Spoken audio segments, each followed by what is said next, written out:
Hello and welcome to Stronger Together, the series from Microsoft for Startups, where we interview leaders from startups to discuss how they're addressing the challenges of the global COVID-19 pandemic. I'm David Smith. I'm a cloud advocate at Microsoft. And today we're joined by Jim Schwabel, CEO of Neurolex. Welcome, Jim. Thanks for being here. Thanks, David. I'm really excited to be here. I applaud you guys for doing this podcast series. Really excited to be a Microsoft partner and share our story. Yeah, that's awesome. There are so many great stories out there, and I'm excited to learn about yours because we're recording this in middle of May 2020, and COVID-19, as you know, is still quite active in many parts of the world. But for the audience, where are you right now, and how are you doing? Yeah, so I'm based in Boston. I've been in lockdown for the last 3 or 4 months or so. Yeah, I was kind of one of the freaked out people 3 months before everyone locked down. I knew a lot of epidemiologists at the CDC. Our CTO is actually has a lot of contracts with the CDC on the side. So wow. I learned about this outbreak in January, right when the CES was around and everything else. So I was freaking out, I think, far earlier than most. So I locked down. Biogen is one of our key customers. So that was the epidemic in Boston. So early on in the process, I've just locked down, been in my apartment. Luckily, I'm safe. All of our team members are safe. I haven't had any major hospitalizations on our team or else, but I know people who have, and I think we're very lucky. But yeah, I'm doing okay. Our team's doing okay. Very lucky, and I hope we all are a little better from all this, and you guys are safe, and everyone that's listening is safe. Yeah, we're all doing well here as well, but I'm glad to hear you are too, and really interested to hear how all this has affected you and Neurolex. But before we get into that, let's go back a bit in history. Can you tell me a little bit about your background, how Neurolex got started, and your involvement with it? Yeah, so I always like to tell the story. I was in college. I'm a biomedical engineer by training. I was at Georgia Tech. About halfway through my college experience, I got a call from my crying mother saying my brother had a psychotic episode. You can imagine, like, halfway through your college experience, seeing brother you've known your whole life, who you looked up to, he's my older brother, have a severe episode and go to the psych ward. And he was not who I knew him to be. He was a completely different person, different identity, from Star Trek, I believe. And I was just disillusioned by that, as I can imagine anyone would be, who's gone through some similar circumstance. So I've always been curious, what caused that, and what could we do to better address the needs of psychotic patients, people suffering from schizophrenia. And I passed through by a lot of research papers that showed a high-risk group for psychosis. You could use speech as a marker for health. And this was right around 2016, 2015 era, from Graham Okechi and IBM research arm and a lot of colleagues at Glinder Betty at Columbia University. And I was really excited. It showed that in early stage of psychosis, speech was a good marker. I noticed this with my brother's voicemails. He left a lot of voicemails. And none of them made sense. He was using new words, neologisms, as they say in psychiatry. And so I always wondered, could he use speech as a marker for health? And it looked like he could from a lot of research. And so I spun up a company with people I've known over the years, with the idea of going to the doctor, using a voice sample to screen for a lot of health conditions, psychosis being one, and get an output health report and make patient referrals easier. So you kind of think of it like a Quest diagnostics, like outpatient testing for speech tests in the cloud. So this got me really excited. I talked to all the world leading experts. We've launched a lot of pilots. The biggest problem we found really in this space is just data sets, as with any machine learning problem. And so we've created our own product called Neurolex to create and distribute voice surveys really easily. It makes anyone doing research in this space able to make their research compatible everywhere and template their own voice research studies into another site, and just really build large data sets quickly. And we've used our own product a lot internally. We have large ongoing pilots with Biogen and others that are 5,000, 10,000 patient studies, kind of like Google's baseline project for health and voice. And yeah, we're just really excited to pioneer this approach. We've been at it for about 3 to 5 years, and we're growing. And I think Neurolex is the first step to do that. As a research product, create and distribute a SurveyMonkey survey, kind of like that, but with voice. But in the long term, we really want to see this reach patients. So unlike my brother, he went to the primary care doctor 15 times over 5 years, complaining of the same symptoms. It'd be really awesome to do a cloud-based speech test at home, screen his condition, get a high-risk report, go to a psychiatrist, all within the span of a day, and get intervention, and maybe not even have his episode. And so this is how we want to see healthcare change. And we believe that in the COVID era, a similar thing is happening with COVID, and speech tests for COVID might be an adjunct to traditional medicine, in a sense, to triage care, et cetera. So yeah, it's a little bit of our story. I'm really passionate about it. And I think that hopefully, I know a lot of the listeners might have similar stories and resonate with that as well. So I think it's important to share. Okay, well, that sounds pretty incredible. Like, if I've understood it right, you're saying that in the same way that I can go to the doctor and give a blood sample and they can do an analysis of that and give me some kind of diagnosis, you're saying that we could be able to send a voice sample over the internet and get some kind of diagnosis from that. That's amazing. Correct. Yeah. And this has been well validated. I mean, over the past 20 years, there's been hundreds of research papers. It started out with Parkinson's disease, the tremor of the throat, some of the early muscles of the throat change and the jitter, and you have trouble with tremor and throat. And Max Little's lab at MIT Media Lab published a lot of papers in that. Jan Van Santen at OHSU and many other groups have actually shown their signal. So we started a lot of our early research there, but it's grown to depression and suicide, and determining suicidality in the voice versus just depression groups. John Pestrian at Cincinnati Children's has shown a lot of research papers there. And we've been doing a lot of depression studies ourselves as well. And more broadly, Alzheimer's disease and dementia, it's a huge space. Yeah. So progressive decline in cognitively speech changes, and it's mostly in the pauses in between words. Like your pauses get longer as you age. And the more pauses you have, the more impaired you are. And there's a decline along a range of tasks that we're doing. So we're doing a lot of things. So it gives you an idea of the array, and it's quite extensive and promising. Okay. So I think I get how that might apply to, if there's something wrong with your brain, it could affect your voice. But how does this apply to COVID-19? Yeah, so COVID is a very interesting problem. It attacks the ACE2 receptor. It causes a lot of inflammation in the lungs. Now, the ACE2 receptor, that's something in your brain? Well, there's a receptor in the cells of the lungs, actually next to the lungs, lungs. And the virus attacks that receptor and reproduces itself on that receptor. I'm trying to keep it very high level here. But you can imagine if there's inflammation, it could trigger a change in the vocalization and respiration rate. And if you're respiring and there's phlegm or any mucus buildup, that might have a vocal signature as you speak or as you breathe. You might have shortness of breath. That's a common symptom of COVID. It's about 30 or so percent, I believe, patients suffer from some form of shortness of breath. You might have a different change in the way you speak. Often people say they can't speak words when they have COVID, and so speech might be a good marker. And so often tasks we use to look for that are count as many numbers upward from 1 as you can without taking a breath, like 1, 2, 3, 4, 5, 6. So that shows you what is the FEV1, FEV2 proxy or volume of the lungs that you have. And if that's changing, well, maybe you should go to the doctor earlier if we could get a vocal signature for volume measurements.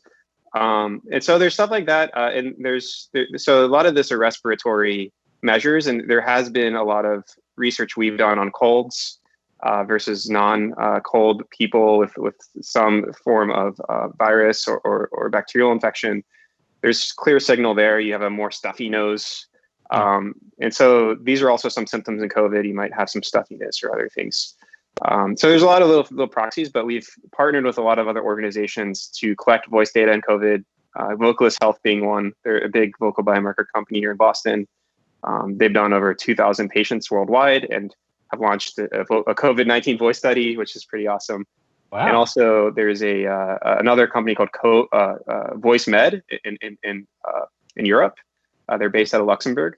They started as in a hackathon accelerator, which I was super excited about. And Cedric, their CEO, is leading that up. So we're excited to partner to collect a lot of data sets here. curate these data sets, enrich them, and really just create this international consortium of people interested in this space, trying to move it, and it's in the early form, it's accelerating it, but I think there's a lot of interest. So now I know it is early days. The disease has only been with us a few months now, but you're collecting voice samples from COVID-19 patients through your partners, it sounds like. Anything you can share yet, or is it still too soon to have any results? Well, I can't say. What I can say is there's a signal for sure in voice and COVID, and especially and as you get closer to being diagnosed and you have very severe symptoms, obviously the signal becomes larger. I think the real question is can voice be used as an early indicator before many of the symptoms become super advanced to know this group is going to have a good outcome or this group is going to have a bad outcome in the asymptomatic population? The answer to that is we don't know yet, and we're trying to do these longer studies to know. And but I can say there is a signal. As to how early that signal is, I think that's the real question, and we're figuring that out. And we'd love for anyone else to join us in that journey. It's science, and it's amazing discovery science, and we're excited. And well, certainly everybody seems to be saying that the key to all of this is testing. So anything else we can have in the way of testing is hopefully going to be helpful. So that's really, really awesome work. I wanted to talk a little about the technical side of things, though. You've had to change your research direction, I guess, with this crisis. Can you tell me a little bit about the engineering challenges you've had to overcome in order to respond? I think for us, we have a small software team. We have about 3 to 5 software engineers on our team. We've known each other for years. We've worked together in a small team. And I think the structure of our team is a little different. I think I'm only contextualizing this because to answer your question. We're bootstrapped. We're not venture backed, so we don't have a lot of the pressures of a lot of venture backed companies to reach a certain revenue characteristic. So I think that this has changed the way we think about features developed, but I think the scale we've gone from 10,000 to 12,000 speech samples a quarter to about 350,000 speech samples this quarter. So we've grown tremendously as a result of COVID and at-home testing. And this is driven more by clinical trials that can't be done in clinic anymore because COVID is dangerous to older populations, or COVID it can't be done in outpatient settings. Elective surgeries are canceled. All these things are driving adoption of our voice test at home just for research. And but I think engineering wise, we're just more customer meetings. You think about Zoom calls. We're doing a virtual call here. There's just so much more engagement and usage of our product that it's more. How do we keep up with customer demos? How do we keep up with calls? How do we service everyone well with a small bootstrap team? I think these are more of the challenges we have in prioritizing what features we use and build and how we should go about that is my day-to-day, and I think our engineering team's day-to-day. Luckily, we haven't had any big issue with our architecture because we've designed it for scale. Microsoft's been great with that with Kubernetes and microservices management in our cluster on Azure and everything we're doing for scale. I think that's really how we've done a lot of these tests last quarter and the quarter before. So we've been lucky not to have a huge load that shuts us down. But it's been a lot of that. And just thinking about that is, should we scale faster or slower? Should we stay as is?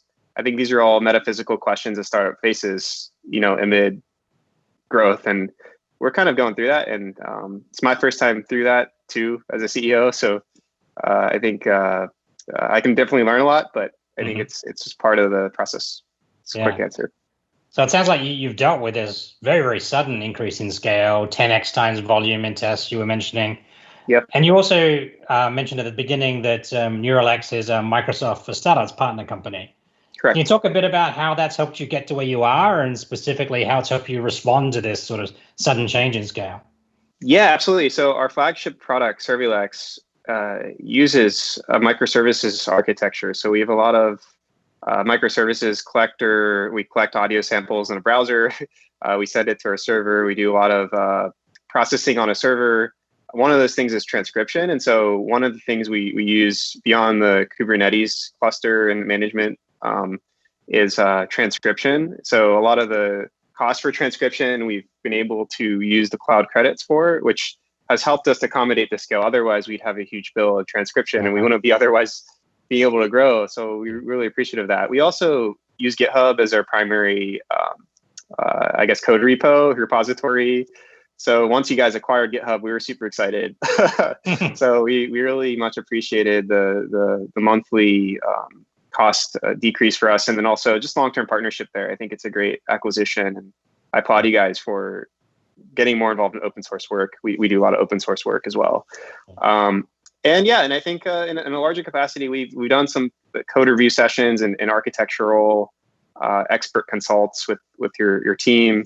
Got some review, and I just really appreciate your expertise. Especially in building out a security pipeline for us. A lot of our healthcare customers, they really are auditing us now for security. They're looking at SOC 2 compliance. They're looking at a lot of security issues, as any healthcare startup would. And universally, they say Microsoft is the best for security, with the security center that you guys set up and for compliance, et cetera. And we really built it around that. And I think that's been really helpful beyond the startups program, just more so the partnership. And I think that's for us really important, as we grow into an enterprise class company, is, getting through security audits, et cetera. It's super important. I think you guys really have nailed that compared to all the other cloud platforms we use. So that's really great to hear, and I'm so glad we've been able to help you kind of respond to this huge issue in the way that you have. And sort of thinking forward now, like beyond sort of all the short-term changes you've had to make to respond here that you've been talking about, how do you think things are going to change in the long term? Like, how is it going to change your business, going forward? Yeah, I think we are really excited about this change. Although there's everyone's always talking about how are you responding, how are you suffering. I think there are a lot of things I'm excited about. And one of the things I'm excited about is that telemedicine is being used for the first time universally in medicine. Like just as an example, we're seeing dementia-trained subspecialists see patients over Zoom calls at home. And we're seeing oncologists, call their patients at home through Zoom meeting. And likewise, we're seeing Alexa and other power devices and I guess other smart assistants. I imagine you're seeing an increase in your voice assistant being used more often at home. And I think this is driving a big wave of adoption. And we've never before seen voice, especially our products, become mainstream in terms of adoption. I think this is the wave that can make it stick and go from just a cool add-on, nice to have, to a must-have. I don't think people could live without Zoom, just as an analogy, after COVID, because the remote work has changed the way we think about interacting, using work. And I've seen some companies even go 100% distributed right now. They said, I don't need an office anymore. And I think these things are really driving adoption. And for us, being a voice company, speech assay company, it's just going to drive that wave and start seeing payment models emerge that make sense. People have budget for it. They'll start paying for Zoom. They'll start paying for voice surveys. They'll start paying for cloud testing, because it's going to decrease costs, increase engagement. And I'm sure there's a lot of companies out there. I mean, I go to a restaurant nearby all the time. Before COVID, it was really good. And now they're selling, cocktail mixes, and I'm buying them at home and I'm making them. And I think this is an example of digitization of everything at home is sort of the trend everywhere. And we're kind of riding that wave, and we're excited about it. And I think that's making my life better amid the crisis in a lot of ways. But I think in the longer term, it's going to be really cool to see that everybody's household. And I think Microsoft's vision to put a personal computer in everybody's home originally it's here. And I think it's kind of cool to see how that's transforming life and the way we interact with computers and the way life can change for everybody in a positive light. So yeah, it's my 5 cents there, but I think it's an exciting time, and I think I hope everyone shares this optimism. Yeah, because I think transformation is the key word there. Like, that's the common theme we've had through all these interviews is just transforming everything, and hearing the same thing here as well. Yep. Just lastly, I mean, as a CEO of a startup, can you think of anything that you've learned that you might want to share with other startup CEOs from the situation? Yeah, so I think that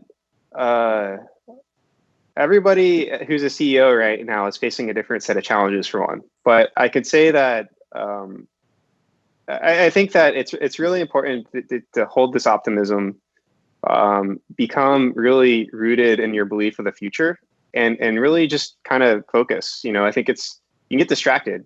Mid change, we've had a vision for a long time. We've had a distributed team for a long time. So I think our circumstances are different than maybe some other companies that maybe are not used to distributed or other things. But I can say for us, Focus, we're starting to see change and adoption of our product, and I think that's true for a lot of tech companies if they're in Microsoft.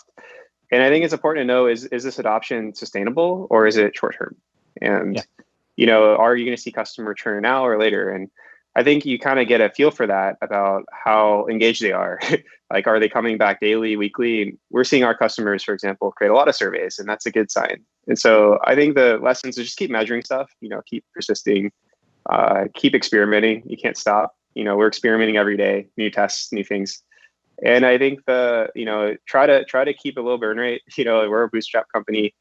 We're benefiting a lot from that low burn rate during a crisis, and not having to fire whole divisions. I've seen my friends have to fire whole divisions of people just because burn rate issues and other things. Yeah. I think it's really important that we should always have a low burn rate, and we should always think about building sustainably. And I think that's a lesson learned more so from this whole experience, probably for everyone. But for us, I think we're finding out that's a good way to build businesses now. And I think that's going to keep shifting society. And I think we're all in it together. I think that's the last lesson.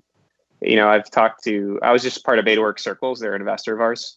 Mm-hmm. And they create a community of CEOs that meet every Tuesday at 9 p.m. and facilitated by an expert who's an investor typically. And we have 10 people in my group. And I know from that group, everybody's in it together. Everyone has a different set of challenges, but I feel like for some reason, I feel closer to other CEOs, other people. And I hope that that's a lesson learned, is we should always be that close. Mm-hmm.